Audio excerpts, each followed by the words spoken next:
Welcome to the Relationship Recovery Podcast, hosted by Jessica Knight, a certified life coach who specializes in narcissistic and emotional abuse.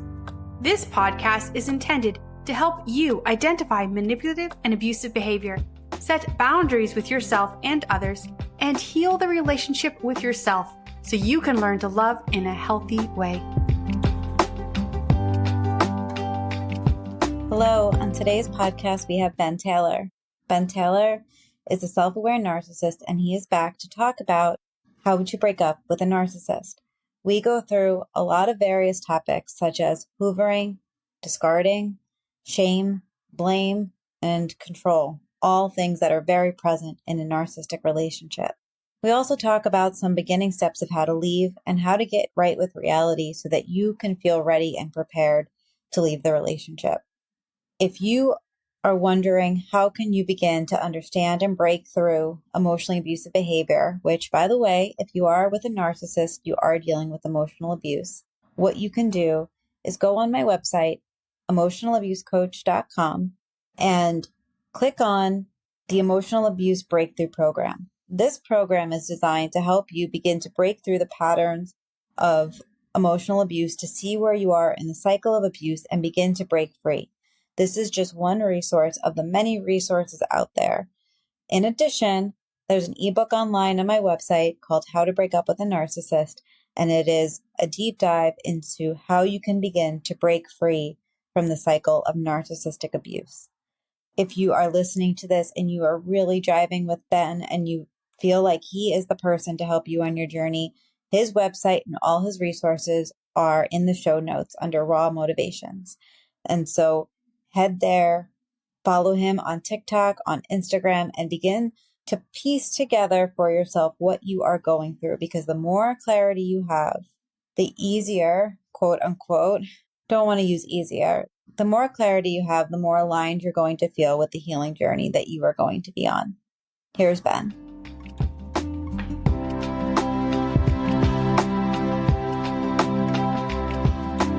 Hi, Ben. Thank you so much for joining me again.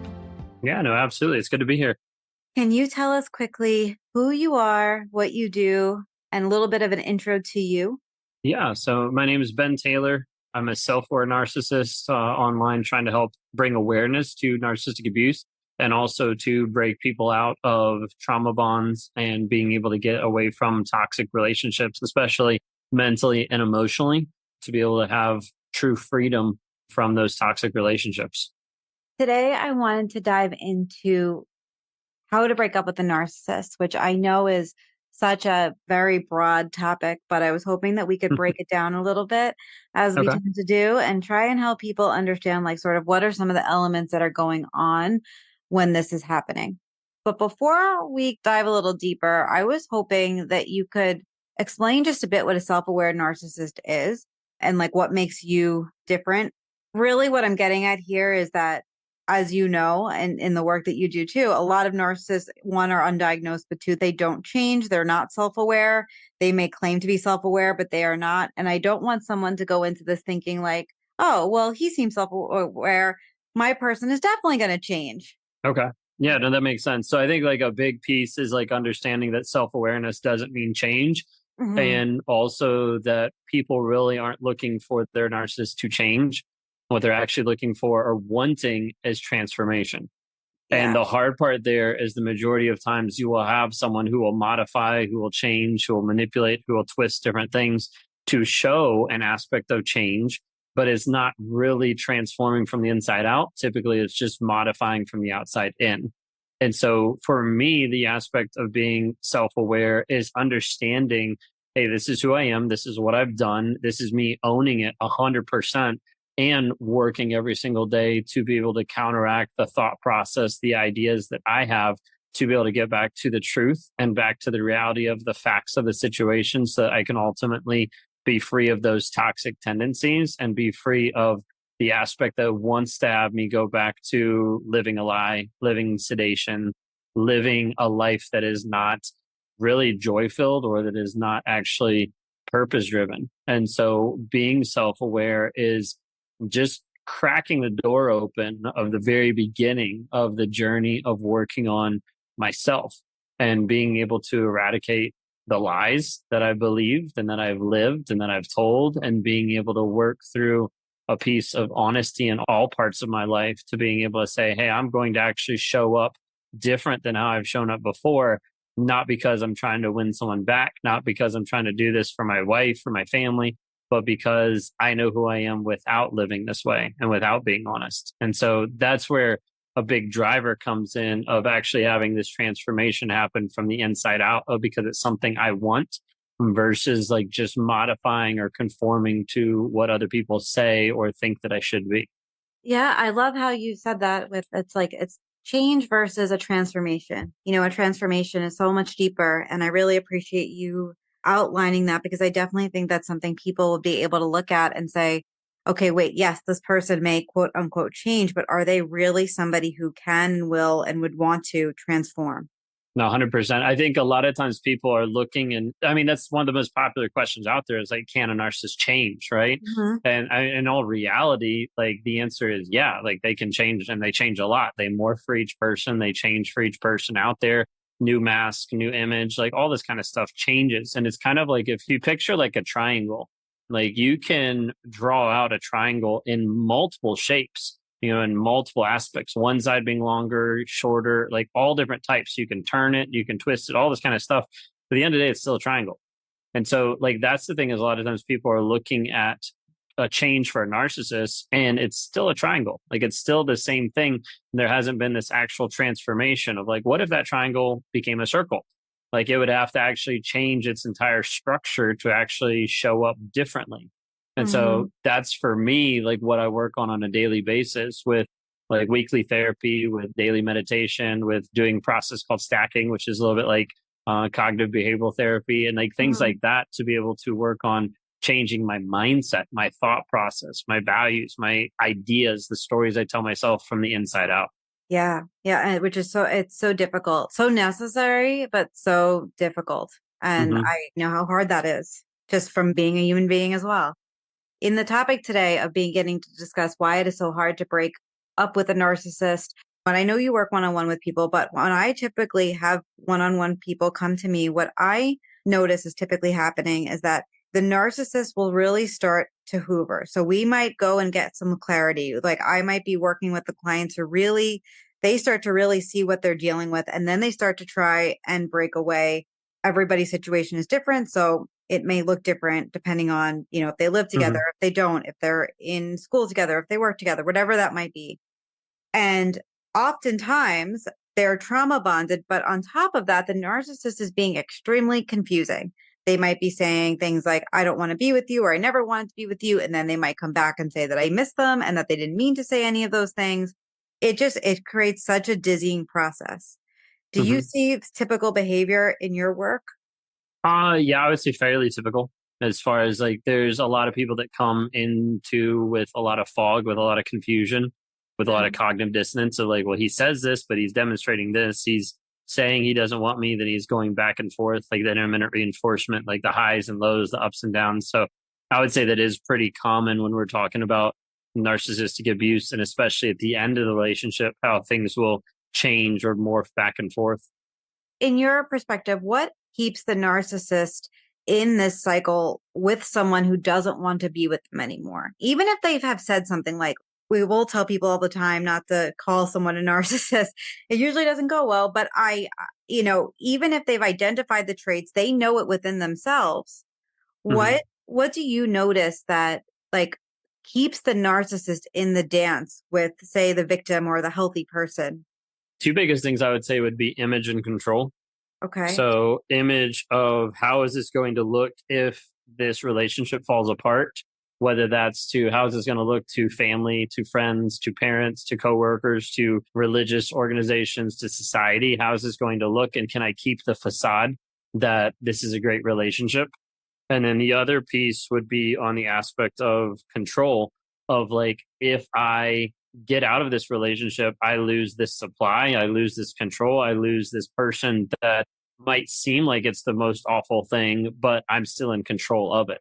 And this is the piece that sometimes people get confused on is The narcissist will look at you and be like, I hate you. This is the worst relationship. Like, you're suffocating me. You're doing all these things, like blame you. Right. Mm-hmm. And at the end of the day, like the logic is, well, if I'm doing that to you, then why don't you leave? But the thing you have to understand is, even though the narcissist is playing that role of like, I'm a victim, you're being awful to me, they're still the ones causing and creating a reaction from you, which in the narcissist's mind still means that they're in control. And Right. so if you actually got out of the relationship, the narcissist would no longer have that control, that leverage over you, which would feel bad because then there's not that person to be able to manipulate, control, and then that says bad things about themselves because they lost that advantage over another person.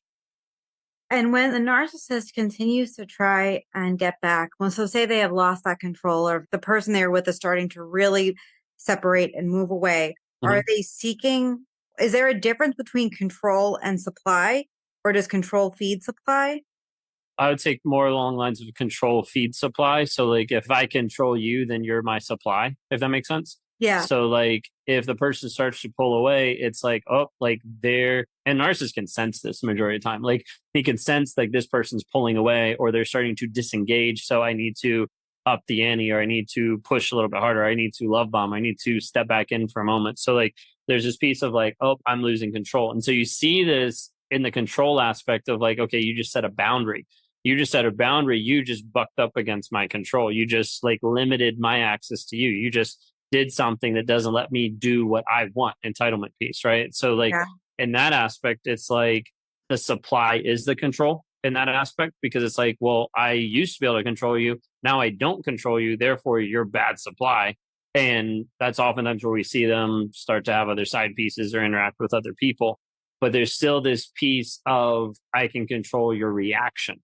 And Mm. so if the narcissist can still get a reaction while still in the relationship or out of the relationship, that still can feel like a supply piece, because then think of, I guess the easiest way to say it is like think of supply as being a reaction. And so like you can have a positive reaction, you can have a negative reaction, doesn't matter. For a narcissist, it's typically supply, because I caused you to do X, Y, and Z. I made you do this. This happened because I'm so good and you're so awful. You know, whatever the story is, they'll try to manipulate the situation to feed like their own ego, their own self. But ultimately, that control piece goes back to, did I actually get someone to react or fall subservient to what I wanted them to do? Yeah. And I've been reading and doing this work for years at this point, but I don't think I've ever heard somebody explain it in that way. And I was just sitting down here taking some notes as you were talking, and it's like, it's actually like quite fascinating that it really like everything can come back to like, do they feel like they have the upper hand or not? You know, are they in this place of control, even if it's false control or not? And if Hmm. I reflect back on some of my past relationships, that's absolutely what was happening. Like, even when I was like, even if from like a, if I was in a very authentic space and I was like, look, I get it. I wish you the best. I don't want to, I'm not interested in talking. Like, I really do hope that you figure out, and find someone, blah, blah, blah. Hmm. It still was like the blame would just like come powering in. Like, it was so unwanted and so not needed in this moment. Like, years could have passed, but the Right. blame still, like, it was like they could not let it go. And I wonder, in a situation like that, is that because you're not feeding into the supply that they're wanting and maybe expecting they're going to get in some way? I think in that specific situation, I would say that would tap a little bit more into rejection, Mhm. which would buck up against control, which would buck up against respect, which would ultimately buck up against the piece that would unlock the shame aspect of like, you should want me, or like, I'm so amazing, so you should care about me, you should want this back, and you don't. So that's like even more frustrating. So I'm going to get back into your life, so you do. We see this a lot of times where narcissists will fight tooth and nail to get back into your life so he can discard you.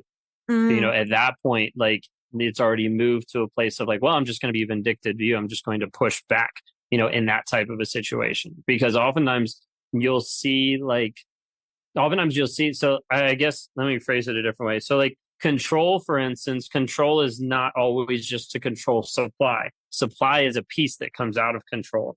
When you think of it in the control kind of wheelhouse, like the narcissist is trying to control other people, other scenarios, everything, typically to be able to control image.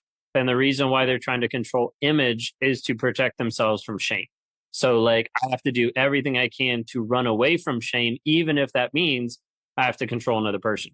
That's okay because then I'm protecting myself. That's the lie. That's like the Mhm. story that gets told to the narcissist of like, well, if I do this, then it will justify this. If I do this, it'll protect me from this because I can't feel shame. I don't want to feel shame. If I feel shame, then that's incongruent with like the mask that I put up. So there's a lot of different pieces that control touches, but a lot of control goes back to keeping a certain image so that it doesn't actually reveal the shame that's underneath. Why is a narcissist so afraid of shame? Are they aware that they are so afraid of shame? I wasn't. I had Yeah. no clue. Learned about shame before I even knew about narcissism, but like that was still like on my journey kind of a thing. And until I actually had like a name for it, had no clue. Had no clue what it was or anything like that. And once I was able to identify it, I was like, oh, like, okay, like that's what I struggle with. Didn't change anything because I was like very early on, but like it helped to identify it of like, okay, this is what it is. This is what shame feels like and what shame is. Like I would say for a narcissist, shame is like death. Mhm. And so getting to that piece of shame typically comes through the avenue of honesty, truthfulness, and vulnerability. And so for a narcissist, that's why they're so against any type of truth because it unlocks vulnerable feelings and unlocks shame that's underneath. And it's like, I got to do anything I can to run away from this because it feels like death is the best way to be able to put it. I think that's a really important point. And I work with a lot of people that are getting divorced or in the divorce process. And so I want to ask a question, even though it's like sort of out of order with where we're going today, because I think it fits in right here and I think it's important. I'm really just curious about what your perspective is here. A lot of people that I work with are either in a high conflict divorce, which is just a divorce with the narcissist, and the narcissist will put in lies. They actually will fabricate lies. I've even seen people like make up text messages. I read documents around the kids where they're like completely lying about like how the one parent spends time with the child. Like, and they also don't even know a lot of the time, like Mhm. they're during the parenting time. When they go to such great lengths to do things like that, is that their way of trying to protect themselves against feeling shame? Yes. Okay. So that would be to protect against shame and to try to control the narrative to protect against shame. When you boil it down, like all the aspect is like, how do I show up in a certain way that makes me look good and feel good and not have to feel the bad stuff, aka shame. And so that's why you're always going to have narcissists run away from guilt. Hey, I did something bad because it unlocks shame. Hey, I am bad. And that's incongruent with the mask, with the version of themselves that they are pretending to be or trying to show to society. Do they really believe the story that they're telling themselves? Say we follow the same example. Somebody's getting divorced and like the narcissist is arguing that the other parent never spends time with the kids. The kids are always in the care of someone else or a babysitter when like it's really not true at all. They're defending it. Their lawyers involved in it. They're defending it in front of the court. Do they really believe the lies that they're telling themselves, or are they so committed to that lie because they cannot imagine the real story or the real truth coming out? Be a little bit of both. I was trying to make sure I like wrap my head around the question completely. So I guess the easiest way to be able to answer it would be yes, they believe the lies because they have to, because the alternative would be exposing the reality, which would be shame, which would be death. So like in that aspect, it's like I'm going to fabricate this. I know it's a lie, but I don't care because it's going to keep me from feeling shame. And if I keep telling myself this enough, I will believe it. Then it's no longer, I mean, that's why narcissists a lot of times are so believable in their lies because they're already believing it because they've Yeah. had to change their reality. They've had to fabricate stories in their own mind. They've had to, lack of better words, they've had to gaslight themselves into believing an alternate version of reality that says, hey, you can exist in this reality without having to feel shame. Right. So like for me, like a piece of it, so like consider like one of the lies that I used to believe was I am a good person. So like I had to tell myself that. I didn't even realize I told myself that. Like this was buried. And it wasn't until I went through like it was like a 42-day evolution that I was able to even find this lie. But like I thought I'm a good person. While at the same time I held that thought along with the idea of, okay, I'm also cheating on my wife. I'm also lying. I'm also giving other people advice while I'm being a hypocrite and doing the exact opposite, like a whole litany of different things. But I had to hold on to that one lie and I had to believe it so that I Mhm. could keep operating with the mask that said and stated I am a good person, even though I was doing things that were abusive. So I had to believe it in order not to feel shame. Yes. It's almost like became like one of those like inner pillars of how you see yourself and who you are. Even if it didn't have supporting evidence, it was just like, this is who I am. I'm And not even questioning that's it. the piece that supports the mask. Yeah. So I Right. like how you said that. Like it's a supporting pillar of the mask of the image that I create. Yeah. I mean, I think about it like in terms of how I would think about like, okay, like the values that are important to me are like my honesty, my being a good mom, doing the right thing as which can be, that's a very big topic, but Hmm. like, showing up with integrity. And if I believe that and if I say that's who I am and I tell myself that over and over and I don't question it and I don't have practices to lean back to, then I just sort of like have a story of I'm this person that's really like it's pretty fragile because it's not based on anything, but it's also pretty firm because it's a story I've been telling myself my whole life.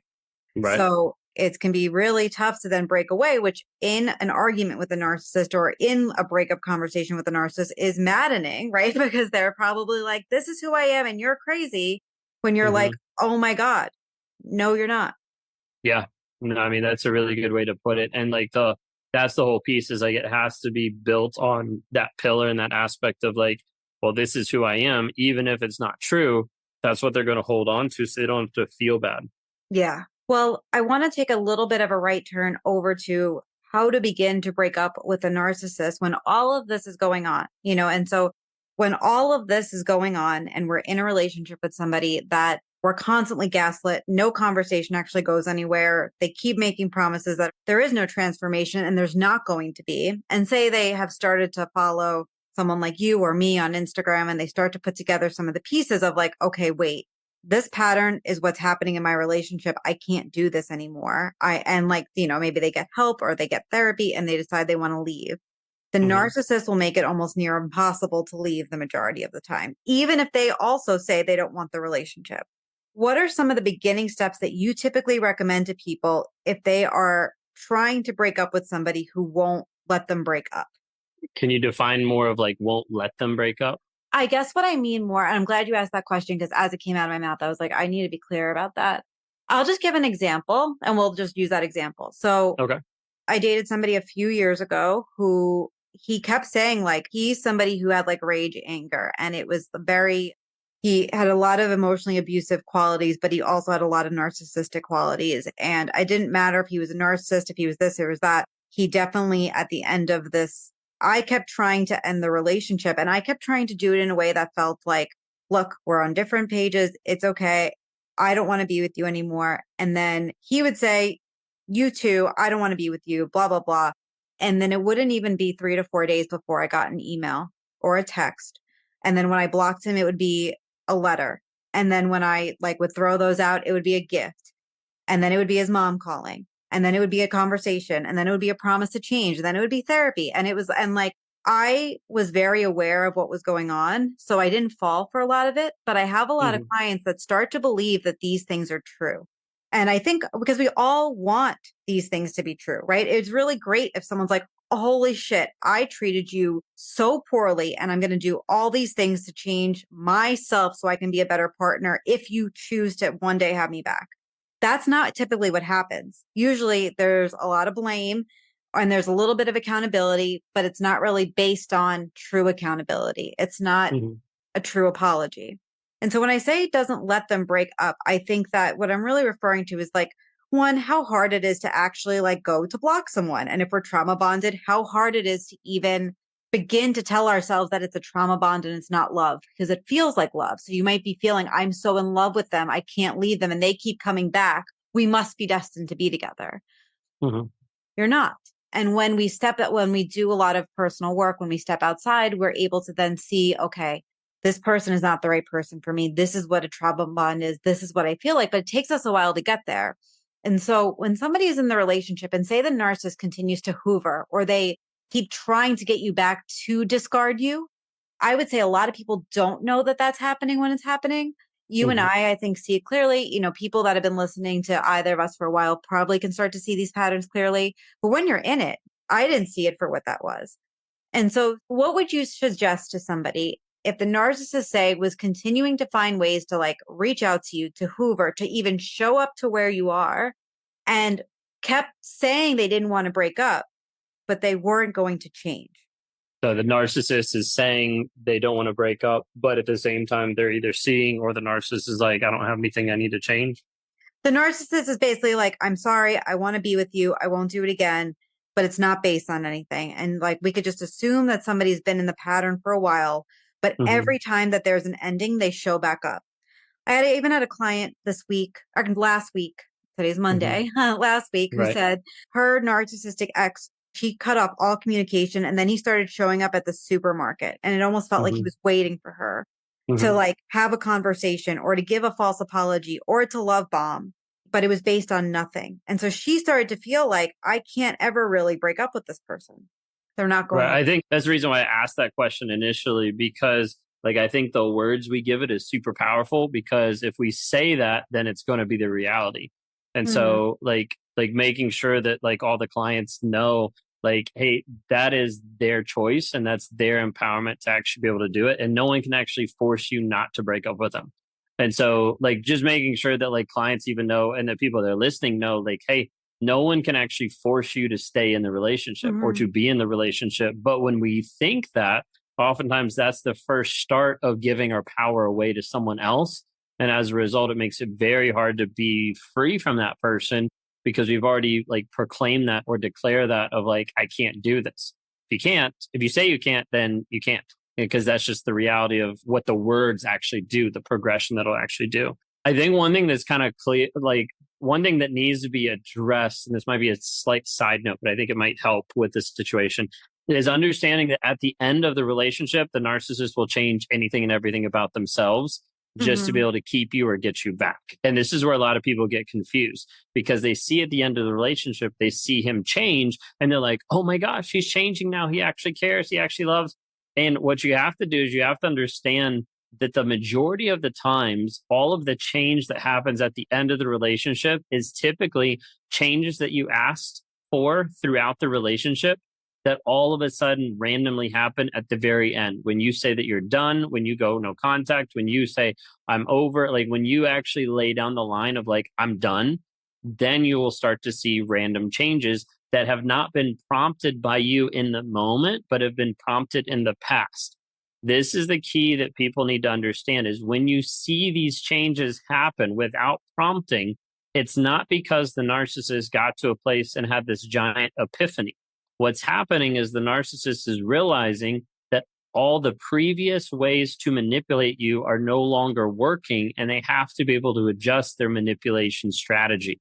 So at this point, if he can't manipulate you through all the different love bombing and hoover attempts that have happened in the past, then there has to be these promises of change. There has to be signing up for therapy. There has to be all this stuff that shows up that you haven't even asked for recently, but has been asked for in the past. And what it does is it actually helps you know one thing, or two things really. One is knowing that he actually knew about this the entire time. And two, being like, if he knew about this the entire time, he purposely withheld this to be able to manipulate you, which is why he's changing it now.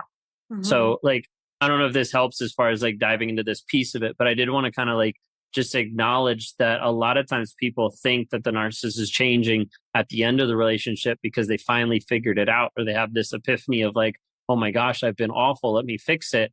When in reality, there are a lot of times they're changing and modifying stuff that you asked months ago and they didn't do. And then they'll all of a sudden randomly, like, let's use a silly example. Like, let's say you say, hey, every Monday I want, a bouquet of flowers, and they never do it. And they're like, yeah, I forgot, didn't have time, didn't have money, all this kind of stuff. So you always feel devalued because you didn't get this bouquet of flowers, that you're just like, hey, it's simple. I just want a bouquet of flowers every single Monday. As soon as you say, like, I don't think this is working out, like, I'm done, the next Monday you have a bouquet of flowers. And so that's the piece I want people to understand, is when that happens, it's not like, oh, I figured it out, this is what's going to save our relationship. It's nope, this is what I know she wants. Let me give it to her because it'll actually prolong the relationship. If she finally sees me trying in one area that I know she wanted in the past, I just didn't want to give because I didn't need to, because she wasn't in the place where she was actually going to leave. Yeah. Sorry, that might have been like a side note, but hopefully that helps bring value to it as well. No, it definitely does. It's just, I guess I'm like, I'm thinking about that situation, and you're absolutely right. Like a lot of the things that a narcissist will come through with or promise at the end or like claim to do, that's always things that you've been asking for, that you've been wanting throughout the relationship. And then it's like they come to you with it as if it's their idea, Hmm.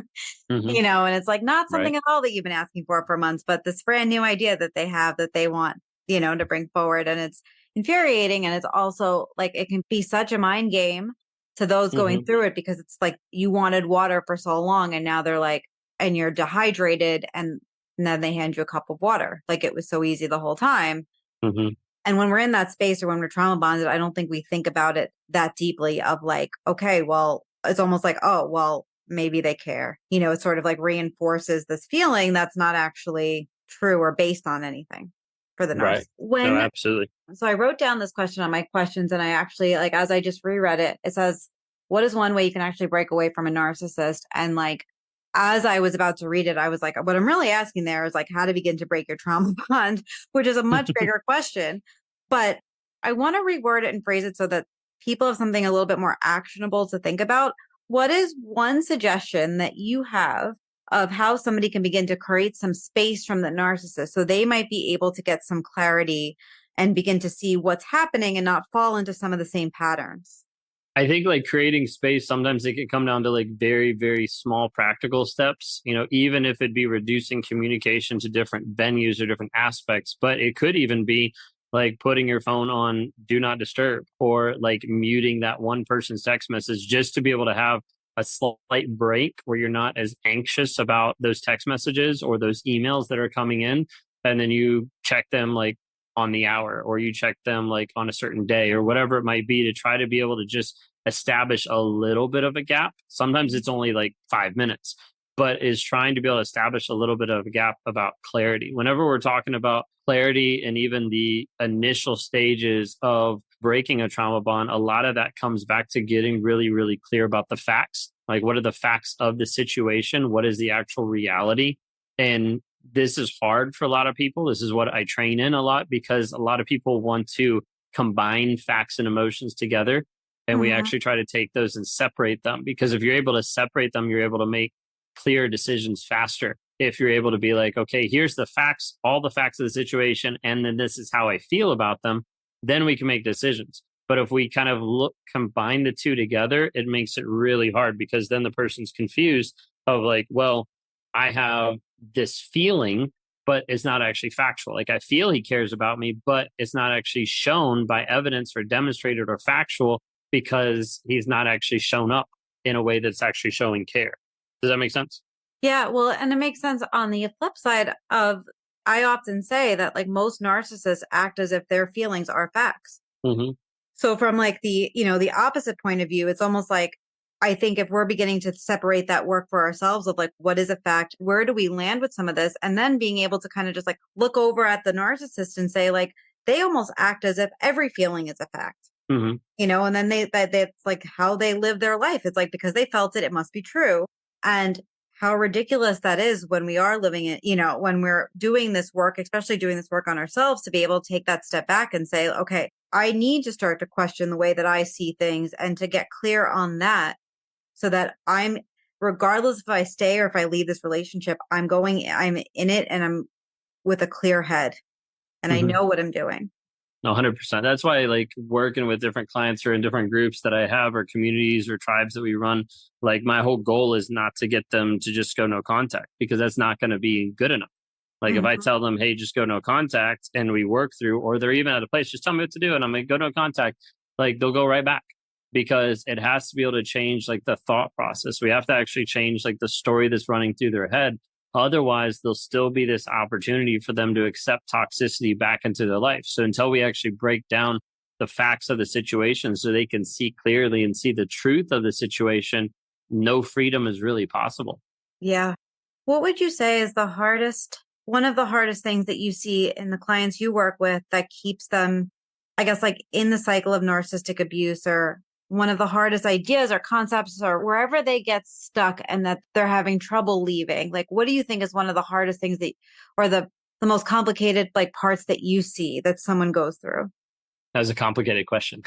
I know. Let's Sorry. see. Yeah. So, okay. So like if we boil it down to like what's like the hardest piece in leaving?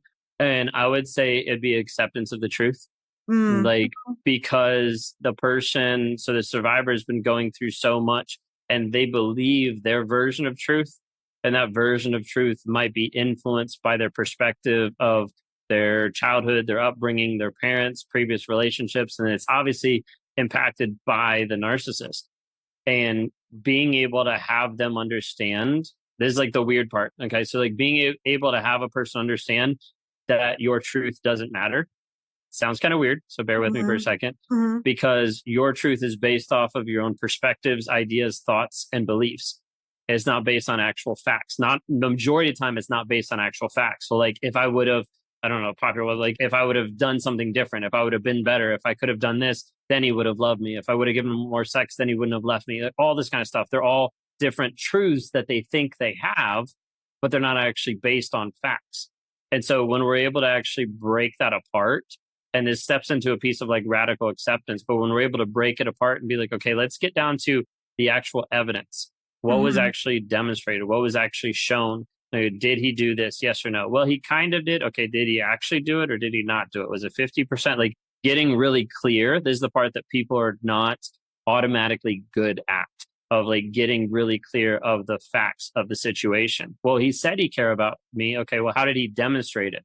Well, he said no. And how did he actually like, we have to walk people through. So I would say like that's the hardest part a lot of time, is getting people to actually break down the story that they're telling themselves. Oftentimes I'll phrase that first of like, hey, it's a story. When I talk in some of my higher level groups, like, we're just talking about the lies we believe, because it's really just, it's something that's not based on facts. So it's just a story that we're telling ourselves to justify, believe, or accept the different abuse that's been happening.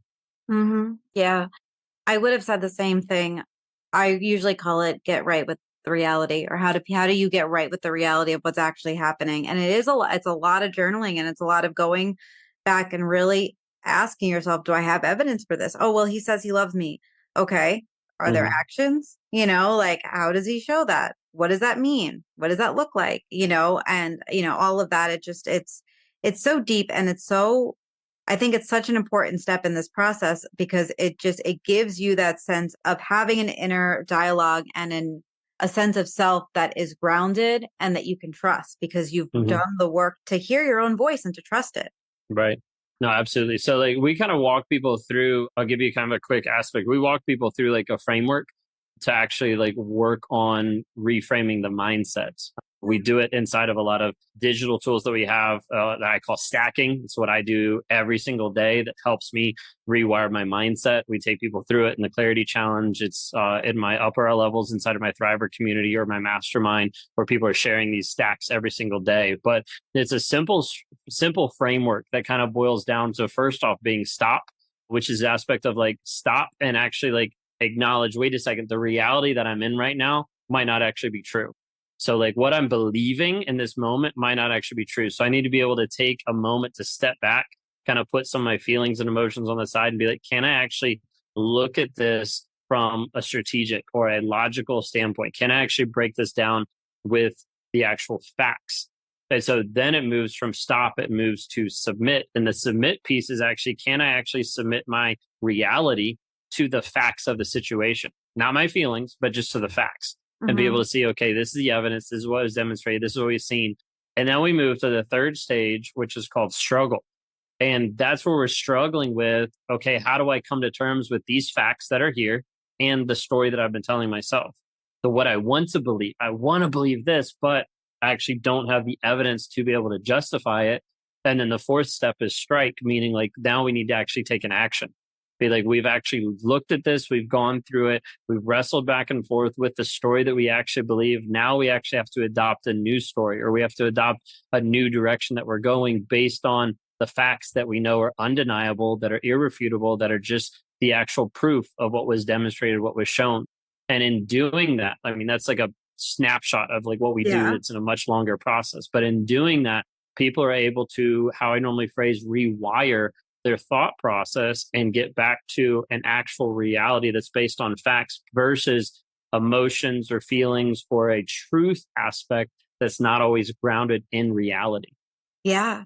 I thank you so much for sharing that. That was really helpful, especially I think for people to hear how you actually begin to break that down so they get a look into what it's like to work with you. Yeah, and that's what's built into what I do on a daily basis for myself. And like in some of my groups, like I'll share what I write down. I'll share my stacks, I'll share the things that I go through. And sometimes those are like 30 minutes to an hour that I'm processing, that I'm typing, that I'm putting stuff down. I'm like, hey, here's an angry stack. I just had to process this frustration, at my daughter for, like her tantrum the other day. Or I just had to process like this story I'm telling myself about this trip or this interaction. And so people get to see like me break it down like lifetime of like, I'm living this way, which is why I can speak it and why I can talk and help people through it, because I'm rewiring the stories that I believe on a day-to-day basis. Absolutely. And I'm so glad that you shared this because I think it's so important to continue to do our personal work. And I used to teach yoga, and I used to always say that like the most important part of my yoga teaching practice is that I continue to take classes and I continue to like do work on myself. And it's almost like if I wasn't continuing to do the practice, then I wasn't really showing up, and I wasn't showing up in a way that made me feel proud. And even now I'm in therapy, I'm in coaching, I do like a variety of sorts of things. I'm always learning. And it's like, I think it's just so important to continue to educate yourself. Like there's no end in place, but also to have a practitioner like you who does like you do always continue to work on yourself. And there's like a level of humility there too. And just like vulnerability to say like, this is life, and I think sometimes that's something that isn't talked about that much, especially like when we're just faces on Instagram or TikTok. It's like the real people that have to show up every day and do our personal work so that we can also show up and help other people from a really genuine place. No, 100%. And then, I mean, that's a huge investment, time, money, energy. It's a huge cost, time, money, and energy, but it's like 100% worth it. But I mean, I don't know, like I've invested tons of time, energy, and money over the past couple of years in working on my own growth and my own transformation. I'm going on, it'll be 3 years coming up here in therapy every single week, like that gets costly. It gets an investment, time consuming. There's a lot of stuff I do on a daily basis, like for my own personal development and growth. For me, is close to probably about like an hour to an hour and a half a day. Like it doesn't really shift or change much. Like that's always there no matter what kind of a thing. And then I'm involved in different groups and different aspects where I'm putting myself in situations to be forced to grow, be forced to be vulnerable, be forced to be transparent, to be able to help me continue to grow, to be the person that I'm called to be. Yeah. Well, thank you so much for being so vulnerable and for sharing it. And I always appreciate your insights and how you use your story in helping to educate on some of these cycles of narcissistic abuse, and like so people can really understand it and they understand it from your firsthand experience. No, absolutely. Thanks for having me on today. Yeah. Can you share how people can find you? Yeah. So the easiest way to be able to find me would be just to go to rawmotivations.com. That's the easiest way to be able to connect with me one-on-one, or if you interact with us on some of the social media platforms, you can reach out that way. And then probably one of the most impactful ways to be able to kind of start the healing journey, where we specifically target trauma bond, rumination, breaking out of that mental and emotional like fog that keeps people stuck, would be our Clarity Challenge. And that's at claritychallenge.net. That's one of the things that we've had hundreds of people go through that have been able to complete it and graduate through breaking out of trauma bonds, like all different types of toxic relationships, to ultimately be free. Awesome. Thank you so much. And I will put all of your links in the show notes. No, absolutely. Thank you for having me on.